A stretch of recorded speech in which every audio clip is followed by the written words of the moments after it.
Berarti sama ayah saya, kamu harus masuk negeri. Karena kalau nggak masuk negeri, nggak bisa dibiayain sekolahnya, karena nggak ada duitnya. Gitu. Terima kasih very much buat teman-teman yang sudah nonton di channel ini. Jangan lupa untuk subscribe, karena subscribe itu gampang banget. Ditunggu ya. 1, 2, 3. Subscribe sekarang.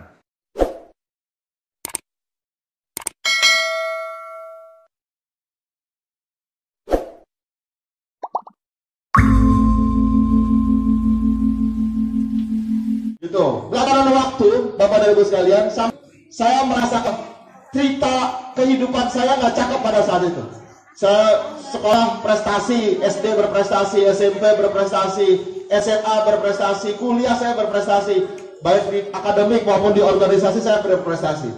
Tapi begitu masuk dunia kerja, ceritanya kayaknya nggak sesuai dengan cerita bagus sebelum-sebelumnya.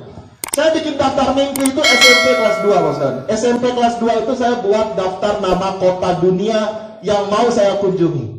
Bapak Ibu jangan main-main dengan kalimat tulisan dan bayangan Bapak Ibu sekalian. Kenapa? Karena itu bisa terjadi.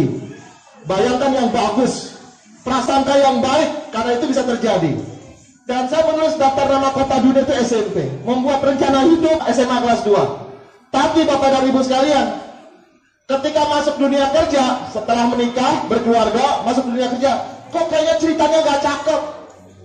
Kayaknya SD bagus, SMP bagus, SMA bagus. Begitu masuk dunia kerja, kisah ceritanya nggak cakep. Dapat gaji waktu itu ya 2,5 juta rupiah, sempat 1 juta, 1,2, 2,5. Walaupun saya usia kantor itu cuma 1,5 tahun, saya ngantor nggak lama. Usia kerja saya hanya 1,5 tahun. Jadi saya nggak punya riwayat ngantor terlalu lama. Nggak kayak abang dah 1,5 tahun. Saya merasa ceritanya nggak cakep.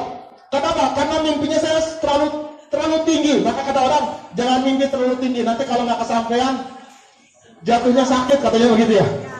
Tapi mimpi besar itulah yang kemudian bertarung di dalam diri saya, Bapak sekarang. Bertarung antara mimpi yang sudah pernah ditulis di usia belia, usia SMP dan usia SMA, dengan realita kehidupan yang waktu itu saya baru menikah, baru berkeluarga, baru punya anak 1. Ceritanya nggak cakep. Saya ngobrol sama istri, kayaknya nggak nyambung antara mimpi yang pernah dibuat dulu dengan kenyataan hidup. Akhirnya di waktu asar, Bapak Ibu sekalian, waktu itu di satu tempat saya habis sholat asar. Makanya salah satu waktu yang diberkahi oleh Allah itu, di antara banyaknya waktu, itu adalah ba'da subuh dan ba'da asar. Makanya disuruh berzikir di waktu pagi dan petang. Itu waktu berkah, Bapak sekalian. Perbanyak doa. Saya berdoa di sholat asar itu, ya Allah, saya harus jadi orang berhasil. Kenapa? Karena saya punya mimpi besar. Akhirnya apa yang saya lakukan di waktu asar itu, selesai sholat, masih di tempat sholat, saya membayangkan seluruh memori kenangan kesuksesan saya di masa lalu. Mulai dari menang lomba 17 Agustus, lomba lari, lomba main gundu, lomba gambar, lomba cerdas cermat. Itu saya ingat semua momennya. Bahkan saya pernah lomba fashion. Gini-gini saya pernah lomba model maju ya. Usia SD tapi ya, SD itu. Saya menang juga lomba fashion, lomba nyanyi. Itu saya bayangkan semua kisah memori dari kecil sampai usia. Pada saat itu saya bayangkan momen-momen kemenangan itu. Dan saya mengkristalisasi niat dan tekad saya pada saat itu. Saya memang, Firly Ramli memang ditakdirkan jadi pemenang. Itu yang saya kunci dalam hati. Dan sejak itu saya harus berhasil. Akhirnya saya menguatkan iltizam untuk aktif 1000% di HMI. Itu gabung di HMI saya dari tahun 2001 akhir, 2002 awal. Lama sekali. Tapi ya jadi pemakai. Saya waktu jadi pemakai itu, sebelum jadi pengedar, Bapak Ibu sekalian, sekarang mah jadi bandar. Waktu masih jadi pemakai itu saya udah rekrut satu kampus, Bapak Ibu sekalian. Kalau di sini ada kenal Bu Nur Hayati Abbas, itu ya adik kelas kami di kampus. Orang hebat, Bapak Ibu semua. Direkrut sama Bu Oni.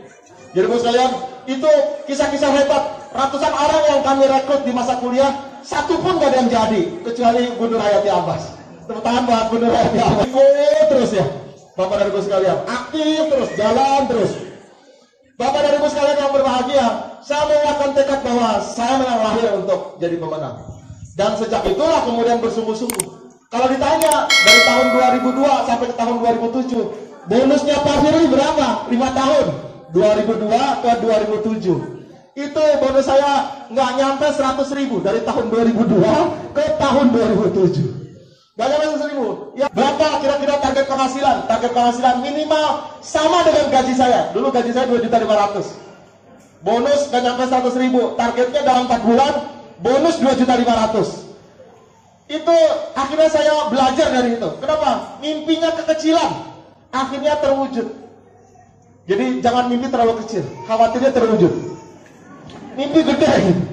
Jadi ternyata Allah takdirkan betul. Begitu Desember 2007, bonus saya 2.500.000 jadi eksekutif director. Resign 4 bulan itu.